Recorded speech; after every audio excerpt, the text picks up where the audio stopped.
Hello everyone, welcome back to my channel. First of all thank you आप सबका कि आपने पहले वीडियो को इतना प्यार दिया। आज आपके लिए मैं वीडियो जो लाया हूँ उसमें मैं लेके आया हूँ आपके लिए एनपीओ की फर्स्ट वीडियो, जिसमें हम डिस्कस करेंगे कि एनपीओ का बेसिक्स क्या है, एनपीओ क्या होता है और एनपीओ को करने का क्या तरीका है, उसमें क्या क्या अकाउंट बनते हैं, कैसे कैसे उसको सोल्व करते हैं। एक तरह से हम बेसिक कॉन्सेप्ट करेंगे आज एनपीओ को। तो आपने ना एनपीओ जैसा एक चैप्टर पहले क्लास 11th में कर रखा है। उस चैप्टर का नाम था financial statements of sole proprietors, class 11th में था, जिसमें आपको क्या होता था, ट्रेडिंग और पीएनएल अकाउंट बनाना होता था और प्लस बैलेंस शीट बनानी होती थी। आपको ट्रायल बैलेंस गिवन होता था, क्वेश्चन में ट्रायल बैलेंस गिवन होता था, उससे आप ट्रेडिंग पीएनएल और बैलेंस शीट बनाते थे। बेसिकली तीन चीजें उसके अंदर इंपॉर्टेंट थी। ऐसे इस चैप्टर में भी तीन चीजें हैं जो इम्पोर्टेंट है, वो हम अभी आगे डिस्कस करेंगे। उससे पहले हम ये देखेंगे कि एनपीओ क्या होता है। एनपीओ की दो फुल फॉर्म होती है, एक होती है नॉन प्रॉफिट ऑर्गेनाइजेशन और एक नॉट फॉर प्रॉफिट ऑर्गेनाइजेशन। दोनों ही फुल फॉर्म जो है आप लिख सकते हो एग्जाम में अगर आपसे पूछ लेता है तो। अब बच्चों एनपीओ क्या होता है, आपने एनजीओ वगैरह सुने होंगे। ये ऐसे लोग होते हैं, ऐसा इंस्टीट्यूट होता है एक तरह का जो प्रॉफिट कमाने के लिए काम नहीं करता। इनका जो मेन मोटिव होता है वो प्रॉफिट कमाना नहीं होता, सोशल सर्विस करना होता है। अगर आप इसकी डेफिनेशन में देखोगे तो NPO are set up with the objective, मतलब इनका जो ऑब्जेक्टिव है, वो जो पर्पस है, वो या तो कल्चरल होगा, एजुकेशनल हो सकता है, हेल्थ से रिलेटेड हो सकता है, रिलीजियस से रिलेटेड, या कोई भी पब्लिक सर्विसेज कुछ भी हो सकती है जो प्रॉफिट कमाने के लिए ना हो। ये सारी सर्विसेज ये या तो पब्लिक को देते हैं, कोई भी जो आम पब्लिक है, या फिर मेंबर्स को। अब ये मेंबर्स वर्ड क्या आया है यहाँ पे, पब्लिक और मेंबर्स में फर्क है। देखो बच्चों, आप अमेजोन यूज करते हो, नेटफ्लिक्स यूज करते हो, उसके लिए आप एक उन्हें अमाउंट पे करते हो पर ईयर का या पर मंथ का, जो उनकी आप अमाउंट पे करने के बाद ही आप उनकी सर्विस ले पाते हो। जब आप वो अमाउंट पे कर देते हो तब आप उनके मेंबर बन जाते हो, तो एक वर्ड लिखा हुआ आता है मेंबरशिप। और जो आप अमाउंट पे करते हो उसको कहते हैं सब्सक्रिप्शन का अमाउंट। वो सब्सक्रिप्शन का अमाउंट क्या होता है वो भी आगे इस चैप्टर में आएगा। तो ऐसे ही एनपीओ के भी मेंबर्स होते हैं जो एनपीओ की सर्विसेज लेते हैं, उसके बदले में कुछ फी अमाउंट पे करते हैं, सब्सक्रिप्शन का अमाउंट पे करते हैं। और वो हाफ ईयरली भी हो सकता है, ईयरली भी हो सकता है। अब मैं बात करूं इसके कुछ एग्जांपल्स की, तो कुछ चैरिटेबल हॉस्पिटल्स हो गए, स्कूल्स हो गए, कॉलेजेस हो गए, बहुत सारी चीजें होती हैं इनके एग्जांपल्स की। अब देखो, ये सारा का सारा जो चैप्टर है वो तीन चीजों पे डिपेंड करता है, receipt and payment, income expenditure और लास्ट आपकी बैलेंस शीट। जैसे क्लास 11th में trial balance, trading PNL account और बैलेंस शीट थी। बैलेंस शीट आप सबको पता है क्या होती है, क्लास 11th में आपने बनाई है, सेम वही बैलेंस शीट है, कोई चेंज नहीं है। बट जो आपका receipt and payment and income expenditure account है, ये आपने कभी नहीं सुना। तो अगर मैं पहले आपकी बात करूं रिसिप्ट एंड पेमेंट अकाउंट की, तो आपने कैश अकाउंट बनाया था 11th क्लास में, कैश बुक बनाई थी, वो सेम ऐसा ही ये होता है। रिसिप्ट एंड पेमेंट अकाउंट और कैश बुक एक ही बात होती है। इसके अंदर बैंक की ट्रांजैक्शन भी इंक्लूड होती है। वहां पे आपको ट्रेडिंग पीएनएल वाले चैप्टर में ट्रायल बैलेंस गिवन होता था, यहाँ पे आपको receipt and payment account given होगा। और बच्चों, ये रियल नेचर का अकाउंट है, रियल नेचर का, इसका जो नेचर है वो रियल नेचर है। ये क्वेश्चन में आपको गिवन होगा, इसी के हिसाब से आपको इनकम एक्सपेंडिचर और बैलेंस शीट बनानी होती है। अब मैं आपकी बात करता हूँ इनकम और एक्सपेंडिचर की, जो आपका मेन सोल्यूशन है। ये तो आपको क्वेश्चन में गिवन ही होगा। ये बच्चों सेम एज पीएनएल होता है। पीएनएल अकाउंट सबने आपने क्लास 11th में बनाया था, जिसके डेबिट साइड में सारे एक्सपेंसेस आते थे और क्रेडिट साइड में सारी इनकम आती थी। वैसे ही सेम ये अकाउंट बनता है। ये नॉमिनल नेचर का अकाउंट होता है। आपने रियल, पर्सनल और नॉमिनल पढ़ा था। रियल होता है रिसिप्ट एंड पेमेंट और नॉमिनल होता है इनकम एक्सपेंडिचर। प्लस आपने क्लास 11th में एक चैप्टर पढ़ा था जिसमें था बेसिस ऑफ अकाउंटिंग। दो बेसिस ऑफ अकाउंटिंग होते हैं आपके, अगर आपको याद ना हो क्लास 11th का थोड़ा सा। एक होता है कैश बेसिस ऑफ अकाउंटिंग और एक होता है एक्रूलर बेसिस ऑफ अकाउंटिंग। अब कैश बेसिस ऑफ अकाउंटिंग क्या होता है, कैश बेसिस ऑफ अकाउंटिंग में हम उतना ही अमाउंट रिकॉर्ड करते हैं जितना आपका कैश में रिसीव्ड हुआ है या कैश में चला गया। मान लो आपने 1 लाख सेल करी, जिसमें से 50,000 कैश में है, 50,000 क्रेडिट में है। तो अगर आप कैश बेसिस को फॉलो कर रहे हो तो सिर्फ आप वो 50,000 जो कैश में आई है सेल, सिर्फ उसको रिसीव लिखोगे, रिकॉर्ड करोगे, क्रेडिट वाले को रिकॉर्ड नहीं करोगे। लेकिन अगर आप एक्रूरल बेसिस को फॉलो कर रहे हो तो आपको कोई फर्क नहीं पड़ता कि कैश आया या नहीं आया, या गया या नहीं गया। अगर आपकी सेल हो गई, चाहे वो क्रेडिट में है चाहे वो कैश में है, पूरा 1 लाख रुपए ही लिखोगे। अगर आपने किसी को एक्सपेंस पे करने थे, सपोज 2 लाख, आपने 1,50,000 पे कर दिए, 50,000 आउटस्टैंडिंग है, अभी पे करना बाकी है। कैश बेसिस में आप सिर्फ 1,50,000 लिखोगे क्योंकि वो पे हुआ, उसमें कैश गया। लेकिन एक्रूरल बेसिस में आप पूरा का पूरा 2 लाख लिखोगे। तो जो इनकम एक्सपेंडिचर अकाउंट है ये एक्रूरल बेसिस पे बनता है, इसलिए इसमें जैसे आप पहले P&L में आउटस्टैंडिंग प्रीपेड का ट्रीटमेंट करते थे, यहाँ पे भी सेम वैसे ही ट्रीटमेंट हम करेंगे। अब आ जाते हैं बैलेंस शीट में।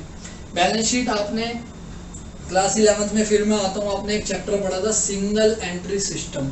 उसमें आपको 2 बैलेंस शीट बनानी पड़ती थी, एक ओपनिंग और एक closing. Main answer closing balance sheet होती थी, ओपनिंग बैलेंस शीट सिर्फ एक वर्किंग नोट होता था।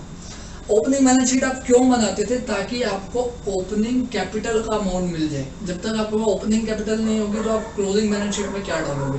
तो वैसे ही यहाँ पे ओपनिंग बैलेंस शीट आपको वर्किंग नोट में बनानी पड़ेगी और क्लोजिंग बैलेंस शीट आपका जो होगा वो मेन आंसर होगा। अब मैं बात करता हूँ आपके एनपीओ के और आगे का। ये मेन इसका जो एक तरह से कह सकता हूँ बेसिक है कि आपको क्या क्या गिवन होगा, क्या क्या आपका मेन सोल्यूशन होगा। अब इसको आगे, इस चैप्टर को आगे समझने से पहले ना आपको कुछ टर्म्स है जो इस चैप्टर से रिलेटेड है, जो आपने पहले नहीं सुनी होगी, हो सकता है एक आधी सुनी भी हो, वो करना बहुत जरूरी है। हाँ तो बच्चों, अब मैं आपको बताता हूँ कि क्या वो बेसिक इम्पोर्टेंट्स जो टर्म्स हैं वो कौन कौन सी है। सबसे पहले बात करते हैं सब्सक्रिप्शन की। अभी मैंने आपको बताया था कि आप जब अमेजोन या नेटफ्लिक्स यूज़ करते हो तो उसके लिए जो अमाउंट पे करते हो उसको कहते हैं सब्सक्रिप्शन। तो ऐसे ही एनपीओ के जो मेंबर्स होते हैं जिनको उनकी सर्विसेज लेनी होती है, चाहे वो स्पोर्ट्स की सर्विसेज हो या जो भी वो सर्विस प्रोवाइड कर रहे हैं, तो उसके लिए जो अमाउंट पे करते हैं वो होता है सब्सक्रिप्शन। अब आपको एक और बात याद दिलाता हूँ। आपने एक चीज़ पढ़ी थी क्लास 11th की अकाउंट्स में, थ्योरी में, एक होती है आपकी रिवेन्यू रिसिप्ट और एक होती है आपकी कैपिटल रिसिप्ट। दोनों में क्या डिफरेंस होता है? रिवेन्यू रिसिप्ट आपकी वो होती है जो आपकी रेगुलरली आपकी इनकम है, जो आपकी कंपनी में या ऑर्गेनाइजेशन में बार बार होगी, जैसे सेल हो गई, वो हमारी डेली होनी है। लेकिन कैपिटल रिसिप्ट क्या होती है? आपकी जो आपकी बार बार नहीं होगी, साल में एक बार, 6 महीने में एक बार ऐसे होगी। जैसे कोई फिक्स एसेट को आपने सेल कर दिया, वो आपका मेन काम नहीं है, वो हो सकता है साल में एक बार हो सकता है कभी ज़िंदगी में ना हो, या फिर हो सकता है 6 महीने में एक बार हो जाए, ठीक है। लेकिन आपका जो सेल है वो आपका डेली होगा, वो रेकरिंग नेचर का अमाउंट है, रेकरिंग नेचर की ट्रांजैक्शन है जो बार बार होगी, जिसके ऊपर आपका बिजनेस डिपेंड करता है। तो उसको कहते हैं रिवेन्यू नेचर की इनकम जो बार बार होती है। और कैपिटल नेचर की कौन सी होती है? तो कभी कभी होती है, ठीक है, जो हमारा मेन पर्पस नहीं होता करना। तो जो ये सब्सक्रिप्शन है ये एनपीओ की मेन इनकम है, मेन इनकम का सोर्स है। तो ये आपके रिवेन्यू नेचर की होती है इनकम, याद रखना, 1 मार्क्स में ये क्वेश्चन आ सकता है आपका। अब जितनी भी हमारी रेवेन्यू इनकम होती है ना, वो इनकम एक्सपेंडिचर में जाती है। जितनी भी आपकी रेवेन्यू नेचर की आइटम्स होंगी वो सारी की सारी आपकी इनकम एक्सपेंडिचर साइड में जाएगी। इनकम है तो इनकम साइड में जाएगी। जितनी भी आपकी कैपिटल नेचर की होती है वो बैलेंस शीट में आती है, वो हम अभी आगे देखेंगे कैसे आती है और कैसे कहाँ आती है। अब देखो, सब्सक्रिप्शन का मैंने बता दिया आपको कि इनकम साइड में आएगा। सब्सक्रिप्शन क्या होता है? ऐसे एक वर्ड होता है लेगेसी। लेगेसी आपने प्रॉपर्टी वर्ड सुना होगा, तो वैसा ही सेम वर्ड है लेगेसी। अब इसमें क्या होता है, कई बार कुछ मेंबर्स होते हैं जिनकी डेथ हो गई या किसी रीजन से वो चले गए, तो उनको कुछ प्रॉपर्टी जो एनपीओ के पास होती है तो वो एनपीओ के अंडर आ जाती है। अब एनपीओ के अंडर आ जाती है तो वो उसका यूज करेगा, लेकिन उसके ऊपर ना एक लाइबिलिटी होती है, वो क्या पता वो मेंबर वापस आ जाए या फिर उनके जो रिलेटिव है उनको देनी पड़ जाए।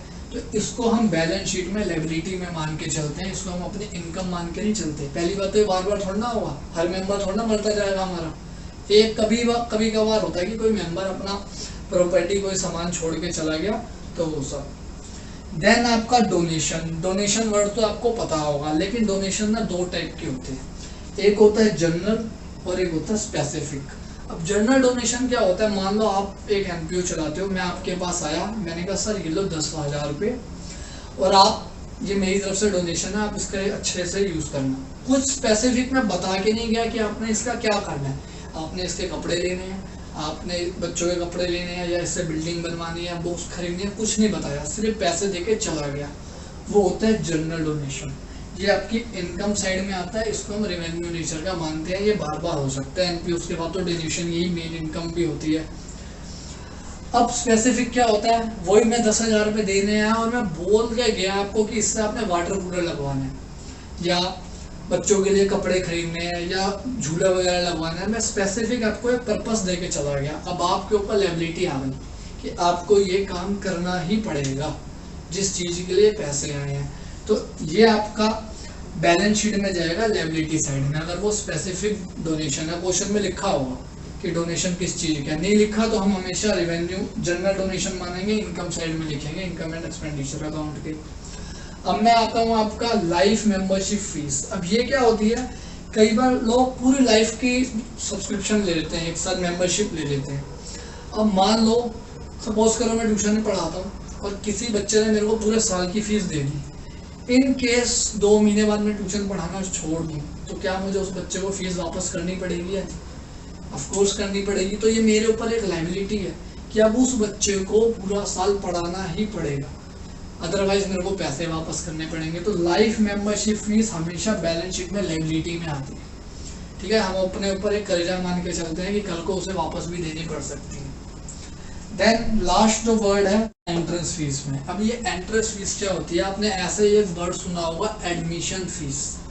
एंट्रेंस फीस और एडमिशन फीस एक ही बात है। कई बार हम कहीं जाते हैं किसी इंस्टीट्यूट में, किसी जिम में, वहाँ पे एक एडमिशन फीस लगती है अलग से, जो आप मंथली फीस दोगे वो अलग है, लेकिन एक एडमिशन फीस भी लगती है। अब बच्चे इसमें कंफ्यूज होते हैं क्वेश्चन में कि इसको क्या माने, रेवेन्यू नेचर का माने या कैपिटल नेचर का माने। तो याद रखना आप, अगर ये कैपिटल नेचर का होगा तो क्वेश्चन में मेंशन होगा कि इसको कैपिटल नेचर का मानना है, या लिखा हुआ इसको कैपिटलाइज करना है। अगर वो लिखा हुआ है तो आप इसको बैलेंस शीट में डालोगे, ठीक है। अगर नहीं लिखा तो आप इसको हमेशा रेवेन्यू नेचर का मान के चलोगे और इसको इनकम एंड एक्सपेंडिचर अकाउंट में इनकम साइड में लिखोगे, क्योंकि आपकी ये इनकम है। अब कभी कभी ऐसा भी होता है कि सपोज 1 लाख रुपए आपको अमाउंट बोल दिया और नीचे एडजस्टमेंट में लिख देगा कि 50% कैपिटलाइज करनी है एंट्रेंस फीस और बाकी रेवेन्यू नेचर की माननी है। तो 1 लाख का 50% 50,000 इनकम एक्सपेंडिचर में आ जाएगा और 50,000 आपका आ जाएगा बैलेंस शीट में। ये थी कुछ बेसिक टर्म्स, इंपॉर्टेंट टर्म्स इस चैप्टर को आगे करने से पहले। अब नेक्स्ट वीडियो में आएगी आपकी सब्सक्रिप्शन की वीडियो। इसकी कैलकुलेशन बेटा अगर आपको समझ आ गई ना तो इस चैप्टर में और कुछ बचा ही नहीं।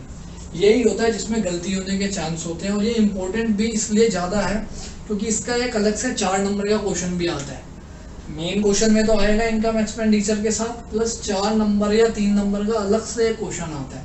तो नेक्स्ट वीडियो को आप जरूर देखना, बहुत इंपॉर्टेंट वीडियो है वो आप लोगों के लिए। पूरी की पूरी सब्सक्रिप्शन के ऊपर एक वीडियो बनेगी। बाकी चैनल को जरूर सब्सक्राइब करना, शेयर करना और वीडियो को जरूर लाइक करना।